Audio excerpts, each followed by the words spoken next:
है मसीह का प्यारा वचन, ये है वचन प्यारा। परमेश्वर के धन्य नाम की महिमा हो। प्रभात मनन के सत्र 2203 में आप सभी का बहुत ही विनम्रता के साथ स्वागत करता हूँ। आइए आज का मनन के लिए हम पढ़ते हैं याकूब अध्याय 1 पद 9 और 10। दीन भाई अपने ऊंचे पद पर घमंड करे और धनवान अपनी नीची दशा पर, क्योंकि वह घास के फूल की तरह जाता रहेगा। प्रारंभ में पढ़ी गई पदों में हम वचन में ये देख रहे हैं कि चाहे गरीब या अमीर स्वयं नम्र करते हुए परमेश्वर पर अपना भरोसा कैसे करे। इस पद के सैद्धांतिक भूमिका की ओर मैं आज जाना नहीं चाहता, पर केवल इसकी प्रायोगिक परिप्रेक्ष्य में कुछ बातें कहना चाहता हूँ। चाहे गरीब या अमीर, यदि नम्र होना हो तो उन्हें वास्तव में प्रभु यीशु मसीह की नम्रता का धारण करना जरूरी है, न कि अपनी गरीबी पर या फिर अपने अमीरी पर। अन्यथा प्रारंभ में पढ़े गए बाइबल भाग को वे अपने जीवन में लागू नहीं कर पाएंगे यदि वे यीशु मसीह की नम्रता का धारण नहीं करता हो। कल तो दुनिया क्रिसमस मना रही थी। जो लोग यहाँ तक प्रभु यीशु मसीह को अपना प्रभु के रूप में या उनकी मृत्यु और पुनरुत्थान को अपने लिए हुए मृत्यु और पुनरुत्थान के रूप में भी स्वीकार नहीं करते हैं, मानते नहीं हैं, वैसे लोग भी सांता क्लॉज के साथ नाचते हुए या खूब शराब पीते हुए प्रभु के जन्मदिन मनाए हों। केरल के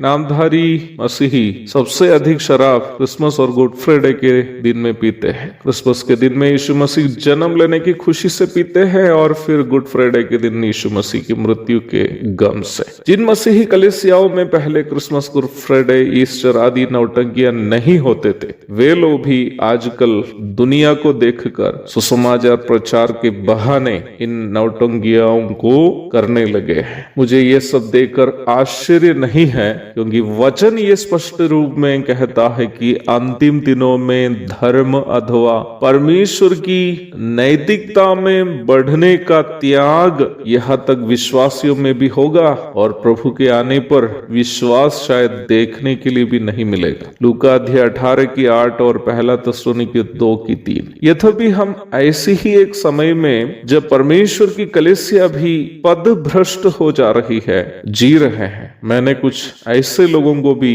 देखा जो वास्तव में क्रिसमस का अर्थ समझे और अपने जीवन में क्रिसमस का सही अर्थ लागू भी किया है। क्रिसमस यदि यीशु मसीह का जन्म की ओर इशारा करता हो तो निश्चय ही वह यीशु मसीह के नम्रता को दर्शाता है, जिन्होंने हम पापियों का उद्धार के लिए सृष्टिकर्ता होकर भी सृष्टि और सृष्टि में भी एक गुलाम भी बन गया था। फिलिपी 2 की 6 और 7। प्रभु यीशु मसीह का मनुष्य अवतार उनके नम्रता का प्रदर्शन है। यदि वास्तव में हमें क्रिसमस मनाना हो, यीशु मसीह के उस नम्रता को हमें धारण करना है। वही है क्रिसमस का सही सेलिब्रेशन। कल सुबह मैं झारखंड के चक्रधरपुर से एक कॉन्फ्रेंस के बाद बिहार के एक रेलवे स्टेशन में उतरा था। वहाँ एक मसीही भाई, मेरा एक मित्र भी है, मुझे अपने घर ले जाने के लिए अपनी गाड़ी लेकर वहां आया हुआ था। निम्न भाई मुझसे हर एक मामला में अथवा शिक्षा, ज्ञान और अन्य कई क्षेत्रों में मुझसे अधिक श्रेष्ठ है। उनके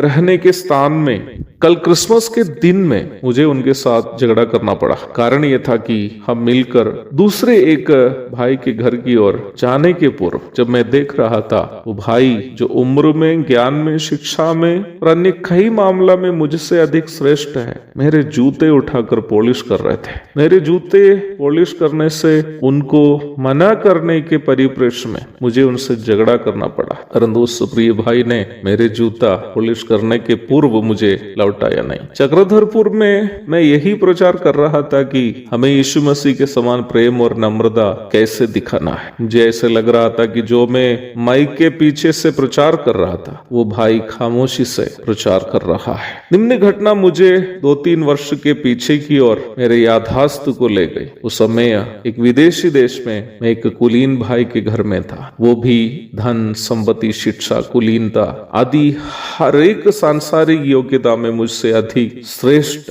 एक भाई जो एक फ्रेंच कंपनी में बहुत ही एक ऊंचे पद पर नौकरी करता है। केरल में हम पड़ोसी हैं और उनके घर के सामने मेरे घर बिल्कुल कमजोर है। जब मैं मेरी सेवकाई के अंतिम दिन उस भाई के घर से आखिरी मीटिंग के लिए कलीसिया भवन की ओर जा रहा था, मैंने उनसे पूछा, भैया मुझे जूता पॉलिश करने के लिए ब्रश दीजिए।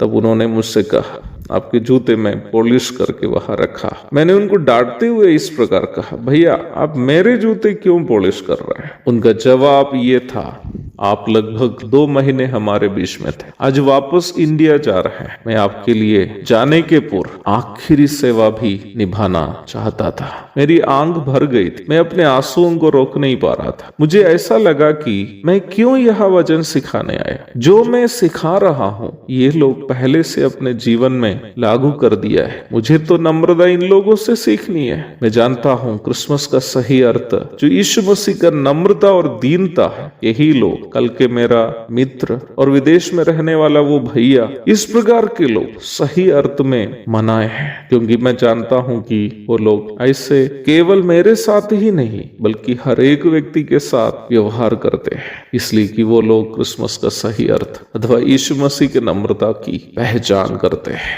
एक और शुभ दिन की धन्य कामनाओं के साथ आज का मनन में यह समाप्त करता। प्रभु उन सबको आशीष दे जो यीशु मसीह के नम्रता को अपने जीवन में लागू करते हैं। आमीन।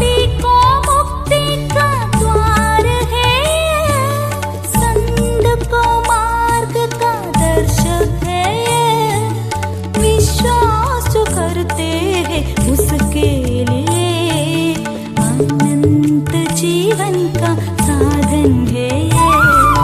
ये है वचन, प्यारा वचन, यीशु मसीह का प्यारा वचन।